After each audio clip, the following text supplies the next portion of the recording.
मेघमाଳରେ शीघ्र आगमन करुथिबा आम्भମାନଙ୍କ प्रभु जीशु ख्रीष्टଙ୍କର ଅତି ପବିତ୍ର ଓ ବହୁମୂଲ୍ୟ ନାମରେ ଆପଣ ସମସ୍ତଙ୍କୁ ଆଉ ଗୋଟିଏ ନୂତନ ପ୍ରସଙ୍ଗରେ ପୁନର୍ବାର ମୁଁ ସ୍ୱାଗତ କରେ। ପ୍ରଭୁଙ୍କ ନାମର ଗୌରବ ହଉ। ପୁଣି ଥରେ ତାହାଙ୍କର ବାକ୍ୟକୁ ନେଇ ଆପଣମାନଙ୍କ ନିକଟରେ ଆସିବା ପାଇଁ ଅନଲାଇନ ସେବା କାର୍ଯ୍ୟ ଜରିଆରେ ପୁନର୍ବାର ଆପଣମାନଙ୍କ ସହିତ ସାକ୍ଷାତ କରିବା ପାଇଁ ସ୍ୱର୍ଗର ପରମେଶ୍ୱର ମତେ ଅନୁଗ୍ରହ କଲେ। ସେଥିପାଇଁ ପ୍ରଭୁଙ୍କୁ ମୁଁ ହୃଦୟ ସହିତ ଧନ୍ୟବାଦ ଦିଏ। ଆପଣମାନଙ୍କୁ ମଧ୍ୟ ମୁଁ ଧନ୍ୟବାଦ ଦିଏ କି ଆପଣମାନେ ଆମର ଏହି ସାମୁଏଲ ଖରା ୟୁଟ୍ୟୁବ ଚ୍ୟାନେଲରେ ପ୍ରସାରିତ ହେଉଥିବା ପ୍ରତ୍ୟେକ ସନ୍ଦେଶକୁ ଆପଣମାନେ ନିୟମିତ ଦେଖୁଛନ୍ତି, ଶୁଣୁଛନ୍ତି। କେବଳ ଦେଖୁଛନ୍ତି, ଶୁଣୁଛନ୍ତି ତାହା ନୁହେଁ, ଲାଇକ୍ ସେୟାର କମେଣ୍ଟ ମାଧ୍ୟମରେ ଆପଣମାନେ ଆମମାନଙ୍କୁ ଅତ୍ୟଧିକ ପରିମାଣରେ ଉତ୍ସାହିତ କରୁଛନ୍ତି। ସେଥିପାଇଁ ଆପଣମାନଙ୍କୁ ମୁଁ ହୃଦୟ ସହିତ ଧନ୍ୟବାଦ ଦେଉଛି। ପରମେଶ୍ୱର ଆପଣ ସମସ୍ତଙ୍କୁ ପ୍ରଚୁର ଭାବରେ ଆଶୀର୍ବାଦ କରନ୍ତୁ। ପ୍ରିୟ ପ୍ରଭୁଙ୍କ ଲୋକମାନେ, ଆସନ୍ତୁ ଆଜି ମଧ୍ୟ ପ୍ରଭୁଙ୍କ ବାକ୍ୟରୁ ଆମେ ଆଉ ଏକ ପ୍ରସଙ୍ଗରେ ଅଳ୍ପ ସମୟ କଥାବାର୍ତ୍ତା ହେବା। ଆଜି ଆମେ ଯେଉଁ ପ୍ରସଙ୍ଗରେ ପ୍ରଭୁଙ୍କ ବାକ୍ୟରୁ କଥାବାର୍ତ୍ତା ହେବା, ସେହି ପ୍ରସଙ୍ଗର ଶୀର୍ଷକ ହେଲା କେଉଁ 5ଟି ବିଷୟ ଉପରେ ନିର୍ଭର ରଖିବା ଉଚିତ ନୁହେଁ। ଆଜିର ପ୍ରସଙ୍ଗ ହେଲା କେଉଁ 5ଟି ବିଷୟ ଉପରେ ନିର୍ଭର ରଖିବା ଉଚିତ ନୁହେଁ। ଏହି ପ୍ରସଙ୍ଗରେ ଆମେ ଅଳ୍ପ ସମୟ ପ୍ରଭୁଙ୍କ ବାକ୍ୟରୁ ଧ୍ୟାନ କରିବା ପାଇଁ ଯିବା। ପ୍ରିୟମାନେ, ଆମେ ଖ୍ରୀଷ୍ଟ ବିଶ୍ୱାସୀ ଭାବରେ ଆମେ ଆମର ପ୍ରଭୁଙ୍କ ଉପରେ ଆମେ ନିର୍ଭର କରୁ, ତାହାଙ୍କ ଉପରେ ଆମେ ବିଶ୍ୱାସ ରଖୁ, ତାହାଙ୍କ ଉପରେ ଆମର ଭରସା ରଖୁ। ମାତ୍ର ଆଜି ଖ୍ରୀଷ୍ଟିଆନ ସମାଜରେ ଅନେକ ଭାଇ ଭଉଣୀ ମାନେ ପ୍ରଭୁଙ୍କୁ ଜାଣିଲା ପରେ ମଧ୍ୟ, ମଣ୍ଡଳୀକୁ ଗଲା ପରେ ମଧ୍ୟ, ବାକ୍ୟ ଶୁଣିଲା ପରେ ମଧ୍ୟ ଏବଂ ଖ୍ରୀଷ୍ଟିଆନ ହେବା ସତ୍ତ୍ୱେ ମଧ୍ୟ ସେମାନେ ଯେଉଁ ଯେଉଁ ବିଷୟରେ ଆମେ ନିର୍ଭର ରଖିବା ଉଚିତ ନୁହେଁ, ଯେଉଁ ବିଷୟ ଉପରେ ଆମେ ଭରସା ରଖିବା କଥା ନୁହେଁ, ସେଇ ସବୁ ବିଷୟରେ ମଧ୍ୟ ଆଜି ଅନେକ ଭରସା କରି ବଞ୍ଚୁଛନ୍ତି। ପ୍ରିୟ ଭାଇ ଭଉଣୀ ମାନେ, ଯଦି ଏହି ପ୍ରକାର ଆମେ କିଏ ଅଛୁ ଯାହାକି ଯେଉଁ ବିଷୟ ଉପରେ ଆମେ ଭରସା ରଖିବା କଥା ନୁହେଁ, ଯଦି ଆମେ ସେଇ ବିଷୟରେ ଭରସା ରଖିଛୁ, ଆଜି ମୁଁ 5ଟି ବିଷୟ ଆପଣମାନଙ୍କ ନିକଟ ରଖିବା ପାଇଁ ଚାହେଁ, ଯଦ୍ୱାରା ଆମେ ଜାଣିପାରିବା ଏବଂ ଆମେ ସେଥିରୁ ବାହାରି ଆସି ଆମର ପ୍ରଭୁଙ୍କ ଉପରେ ଆମେ ଭରସା ରଖିପାରିବା। ପ୍ରଥମ ବିଷୟ ଆପଣମାନେ ବାକ୍ୟରୁ ମୋ ସହିତ ପଢିବେ, ହିତ ଉପଦେଶ 28 ଅଧ୍ୟାୟକୁ ଆସିବେ। ହିତ ଉପଦେଶ 28 ଅଧ୍ୟାୟ ଆମ ସମସ୍ତଙ୍କ ନିମନ୍ତେ ମୁଁ 26 ପଦ ପଢିବା ପାଇଁ ଚାହେଁ। ଲେଖାଯାଏ ଯେ ଆପଣା ଅନ୍ତଃକରଣରେ ନିର୍ଭର ରଖେ ସେ ମୂର୍ଖ, ମାତ୍ର ଯେ ଜ୍ଞାନରେ ଚାଲେ ସେ ରକ୍ଷା ପାଇବ। ପ୍ରିୟ ଭାଇ ଭଉଣୀ ମାନେ, ପ୍ରଥମ ବିଷୟ ଆମେ ବାକ୍ୟରୁ ଦେଖୁ ଯେ ନିଜ ଉପରେ ଆମେ ନିର୍ଭର ରଖିବା ଉଚିତ। ହେଇପାରେ ଆପଣ ବହୁତ ଜ୍ଞାନୀ ବ୍ୟକ୍ତି ହେଇପାରନ୍ତି, ଆପଣ ଧନୀ ବ୍ୟକ୍ତି ହେଇପାରନ୍ତି, ଆପଣ ଜଣେ ସମ୍ଭ୍ରାନ୍ତ ଲୋକ ହେଇପାରନ୍ତି, ଆପଣଙ୍କର ଇନକମ ଭଲ ଅଛି, ଯାହା ବି ହଉନା କାହିଁକି ଆପଣ କେବେ ମଧ୍ୟ ନିଜ ଉପରେ ଭରସା ରଖନ୍ତୁ ନାହିଁ। ବାଇବଲ କହେ ଯେ ନିଜ ଅନ୍ତଃକରଣ ଉପରେ ଭରସା ରଖେ ବା ନିଜ ଉପରେ ଯେ ଭରସା ରଖେ ସେ ମୂର୍ଖ। ବାଇବଲ କହେ ସେ ଶିକ୍ଷିତ ନୁହେଁ, ସେ ମୂର୍ଖ। ପ୍ରିୟ ଭାଇ ଭଉଣୀ ମାନେ, ଅନେକ ସମୟରେ ଆମେ କହୁ ଯେ ମୁଁ ଚାହିଁଲେ ଏହା କରିଦେବି, ମୁଁ ଚାହିଁଲେ ତାହା କରିଦେବି, ଏଇ ପ୍ରକାର କଥା ଆମେ କହିଥାଉ। ଯୀଶୁଖ୍ରୀଷ୍ଟ କହିଲେ ମୋ ବିନା ତୁମେ କିଛି କରିପାରିବ ନାହିଁ। ପ୍ରିୟମାନେ, ଆମେ ପ୍ରଭୁଙ୍କ ବିନା କିଛି କରିପାରିବା ନାହିଁ। ବଲ୍ବ ଯେତେ ଦାମୀ ହେଉନା କାହିଁକି ସେ ଇଲେକ୍ଟ୍ରି ବିନା ଜଳି ପାରିବ ନାହିଁ। ଶାଖା ଯେତେ ଲମ୍ବା ହେଉନା କାହିଁକି ସେ ବୃକ୍ଷରେ ଲାଗି ନ ରହିଲେ କେବେ ଫଳ ଫଳି ପାରେ ନାହିଁ। ପ୍ରିୟମାନେ, ଆମେ ନିଜ ଉପରେ କେବେ ନିର୍ଭର ରଖିବା ଉଚିତ ନୁହେଁ, ଆମେ ଆମର ପ୍ରଭୁଙ୍କ ଉପରେ ନିର୍ଭର ରଖିବା। ଆପଣମାନଙ୍କ ନିକଟରେ ମୁଁ ଦ୍ୱିତୀୟ ବିଷୟ ରଖିବା ପାଇଁ ଚାହେଁ, ଯାହା ଆପଣମାନେ ଦେଖିପାରିବେ ସେହି ହିତ ଉପଦେଶ 11 ଅଧ୍ୟାୟ ତାର 28 ପଦ ପଢିବେ। ଲେଖାଯାଉଛି 28 ପଦରେ, ଆପଣା ଧନରେ ଯେ ନିର୍ଭର ରଖେ ସେ ପତିତ ହେବ, ମାତ୍ର ଧାର୍ମିକ ଲୋକ ସତେଜ ପତ୍ର ପରି ପ୍ରଫୁଲ୍ଲ ହେବ। ପ୍ରିୟମାନେ, ଦ୍ୱିତୀୟ ବିଷୟ ଆମେ ଦେଖୁଛୁ ଯେ ଆପଣା ଧନ ଉପରେ ଆମେ ନିର୍ଭର ରଖିବା କଥା ନୁହେଁ। ଯଦି ଆମେ ଧନ ଉପରେ ଭରସା ରଖିଛୁ, ଆମେ ଆମର ସମ୍ପତ୍ତି ଉପରେ ଆମେ ଭରସା ରଖିଛୁ, ତାହେଲେ ଆମେ ଦିନେ ପତିତ ହେବା, ଦିନେ ଆମେ ନିରାଶ ହେବା, ହତାଶ ହେବା। କାରଣ ଏହି ଧନ କ୍ଷଣକାଳ ସ୍ଥାୟୀ। ଆମେ ଉଲଙ୍ଗ ହିଁ ଆସିଛୁ, ଆଉ ଏଠାରୁ ଗଲାବେଳେ ଆମେ ଉଲଙ୍ଗ ହିଁ ଫେରିଯିବା। ସେଥିପାଇଁ ଆମେ ଧନ ଉପରେ ଆମେ ନିର୍ଭର ନ ରଖି ଆମେ ପ୍ରଭୁଙ୍କ ଉପରେ ନିର୍ଭର ରଖିବା। ପ୍ରିୟମାନେ, ଯେଉଁମାନେ ଧନ ଉପରେ ନିର୍ଭର ରଖିଥିଲେ, କରୋନା ସମୟରେ ଧନ ସେମାନଙ୍କ ପାଇଁ କୌଣସି କାମରେ ଆସିଲା ନାହିଁ। ପ୍ରିୟମାନେ, ଧନ ଆମକୁ ଆଜି ସୁରକ୍ଷା ଦେଇନାହିଁ, परमेश्वर आमको सुरक्षा दे आसुपाई धन उपर जदि आम निर्भर रखा आम पतित हेबा। हननीय सफीरा से माने पतित हेबे। इस्करित जिहुदा से प्रभु को छाड़ी परित्राण हराई चलीगला। गिहेजी से आपणार परिवार मध्य वंश वंश धरी अभिशाप आनिला।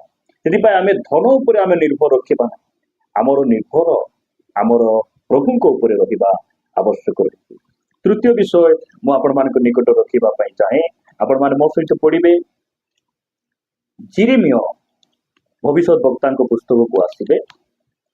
जिरिमिय पुस्तक 7 अध्याय 8 पदरे लिखागला, देख जो द्वारा उपकार होई न पारे एपरी मिथ्या कथारे तुम्हें माने विश्वास करू।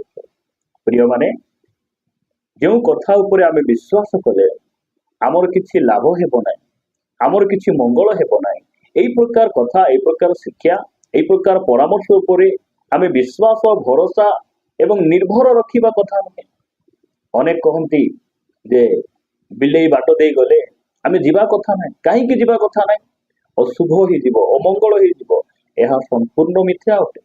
अनेक कहती मु मृत्यु हेला परे मु आउ थरे जन्म आसीबी, यह संपूर्ण मिथ्या।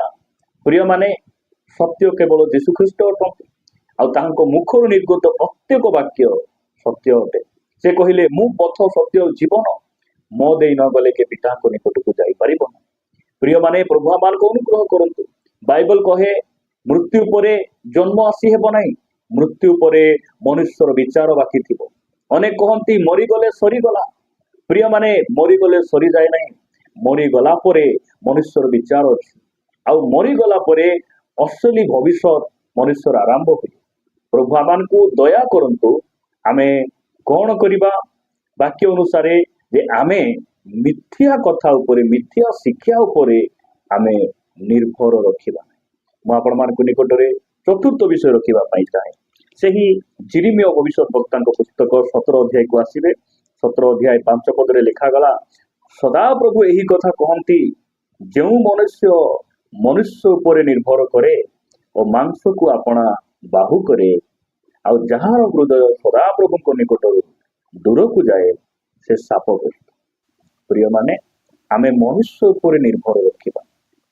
आज अनेक भाई भौणी माने मंडली थिबा सत्य मध्य से माने निजर जाति कुटुंब, निजर भाई, निजर बंधु बांधव, निजर सांग साथी रिलेटिव को नहीं से माने गर्व करंती। मोर एते सांग अछंती, मोर एमएल मते चिनी छंती, मते राष्ट्रपति जानी छंती, ए प्रकार अनेक गर्व करंती। प्रिय माने जदि आज आमे मनुष्य उपर निर्भर रखिछु, आमे दिने एकला ही जीवो, आमे दिने एकुटिया ही जीवो, निराश ही जीवो।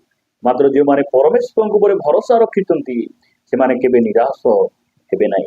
सेति पई गीत संगीता 118 अध्याय 8 पदरे लिखा गला, मनुष्य उपर निर्भर रखिबा अपेक्षा सदा प्रभुंकर शरणागत हेबा उत्तम। प्रिय माने प्रभु आमान को अनुग्रह करंतु। आमे मनुष्य उपर निर्भर न रखी आमे प्रभु को उपरे निर्भर रखिबा। आपण मानक निकटरे मो पंचम विषय आउ शेष विषय कही प्रार्थना करिबी एवं आजिर एही संदेश को मु समाप्त करिबी। आपण मान पढ़िबे नूतन नियमर गोटे वाक्य गालातीय मंडली निकट को साधु पाउलंक पत्र 3 अध्याय, गालातीय 3 अध्याय आपण मान मो सहित पढ़िबे 10 पद लिखा जाउची, कारण जेते लोक व्यवस्थार क्रियाकर्म करती से माने शापग्रस्त। जेणु लेखा अछि जे केही व्यवस्था पुस्तक लिखित समस्त कथा पालन करिबा पई सेथिरे नित्य प्रवृत्त न हुए से शापग्रस्त। प्रिय माने व्यवस्था उपरे जे निर्भर करे, व्यवस्थार क्रियाकर्म उपरे जे निर्भर रखे से शापग्रस्त हेबो, शापग्रस्त हेबो। लिखा जाउची तळकू, व्यवस्था द्वारा केही जे ईश्वरक साक्षात धार्मिक गणित हुए नाही, यह तो स्पष्ट, कारण धार्मिक विश्वास द्वारा वंचित। प्रिय माने व्यवस्थार क्रियाकर्म आमको परित्राण दे पारे नाही, आमको रक्षा करि पारे नाही, आमको उद्धार करि पारे नाही। आमको कौन उद्धार करिबो? विश्वास। कोठी विश्वास? यीशु ख्रीष्टଙ୍କ द्वारा दत्त से अनुग्रह ठारे विश्वास करिबारो आमे परित्राण पाइछु, उद्धार पाइछु। ପ୍ରିୟ ମାନେ ଏହି ପାଞ୍ଚଟି ବିଷୟ ଉପରେ ଆମେ ନିର୍ଭର ରଖିବା ଉଚିତ ନୁହେଁ। ଆମର ନିର୍ଭର କେବଳ କେବଳ ପ୍ରଭୁଙ୍କ ଉପରେ ଆମର ନିର୍ଭର ରହିବା ଉଚିତ। ପ୍ରଥମ ବିଷୟ ହେଲା ନିଜ ଉପରେ ଆମେ ନିର୍ଭର ରଖିବା ଉଚିତ ନୁହେଁ। ଦ୍ୱିତୀୟ ବିଷୟ ଧନ ଉପରେ ନିର୍ଭର ରଖିବା ଉଚିତ ନୁହେଁ। ତୃତୀୟ ବିଷୟ ହେଲା ମିଥ୍ୟା କଥା, ମିଥ୍ୟା ଶିକ୍ଷା, ମିଥ୍ୟା ପରାମର୍ଶ ଉପରେ ଆମେ ନିର୍ଭର ରଖିବା ଉଚିତ ନୁହେଁ। ଚତୁର୍ଥ ବିଷୟ ହେଲା ଆମେ ମନୁଷ୍ୟ ଉପରେ ନିର୍ଭର ରଖିବା ଉଚିତ ନୁହେଁ। ଏବଂ ପଞ୍ଚମ ବିଷୟ ଧର୍ମ କର୍ମ ବ୍ୟବସ୍ଥାର କ୍ରିୟାକର୍ମ ଉପରେ ନିର୍ଭର ରଖିବା ଉଚିତ ନୁହେଁ। ଆମର ନିର୍ଭର ପ୍ରଭୁଙ୍କ ଉପରେ ହେବା ଆବଶ୍ୟକ। ଏହି ବାକ୍ୟ ଦେଇ ପ୍ରଭୁ ଆମ ସମସ୍ତଙ୍କୁ ପ୍ରଚୁର ଭାବରେ ଆଶୀର୍ବାଦ କରନ୍ତୁ। ଆସନ୍ତୁ ପଦେ ପ୍ରାର୍ଥନା କରିବା। ପ୍ରେମିକ ସ୍ୱର୍ଗୀୟ ପିତା, ମୁଁ ତୁମକୁ ଧନ୍ୟବାଦ ଦିଏ ବାପା, ତୁମେ ଆମମାନଙ୍କର ଭରସା ଯୋଗ୍ୟ, ନିର୍ଭର ଯୋଗ୍ୟ ପରମେଶ୍ୱର, ତୁମେ ଭୟ ଯୋଗ୍ୟ ପରମେଶ୍ୱର। ବାପା, ଏହି ପାଞ୍ଚଟି ବିଷୟ ଉପରେ ଆମେ ନିର୍ଭର ନ ରଖି ପ୍ରଭୁ ତୁମ ଉପରେ ଆମେ ଆଉଜି ପଡ଼ିବୁ, ତୁମ ଉପରେ ନିର୍ଭର ରଖିବା ଶିଖିବୁ। ତୁମେ ଆମମାନଙ୍କୁ ଅନୁଗ୍ରହ ଦିଅ, ସାହାଯ୍ୟ କର। ପ୍ରାର୍ଥନା ପ୍ରିୟ ପ୍ରଭୁ ଯୀଶୁଙ୍କ ନାମରେ ମାଗୁଛୁ, ଆମେନ୍।